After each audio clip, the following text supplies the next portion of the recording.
Des migrants sans abri au parc Maximilien, la scène ne surprend même plus. L'ouverture d'un centre permettant de les loger est sur la table du gouvernement depuis 10 jours. Mais à la sortie de sa réunion hebdomadaire, le point n'est toujours pas tranché. Donc tout ça fait partie d'un tout.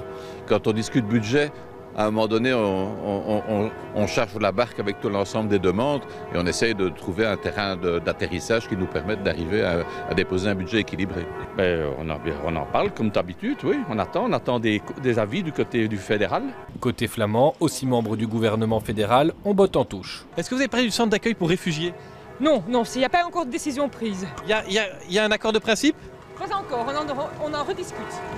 En attendant, la gestion quotidienne revient à des associations de terrain. Elles dénoncent ce ping-pong entre niveaux de pouvoir. Il y a des personnes qui n'ont aucune forme de statut administratif, juridique, qui n'existe pas. Ce sont des transmigrants, il n'y a aucune case à cocher à côté de leur nom. Et donc tant que ça ne sera pas fait, tant qu'on n'aura pas trouvé un statut officiel pour ces personnes, on restera toujours face à un vide juridique administratif. Faute de logement pour ces sans statut, ce sont des citoyens en ordre de papier qui les hébergent.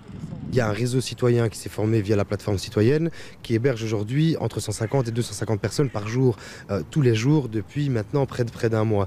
Donc il y a une solution qui est là, qui n'est pas celle qu'on voudrait voir, mais elle existe. À bonne source, il nous revient qu'un endroit est trouvé pour organiser l'accueil dans le bâtiment du centre de contrôle nord. Sondé par le fédéral, la commune de Saint-Josse sur laquelle il est situé a déjà marqué son accord de principe, mais l'espace reste à ce stade inoccupé.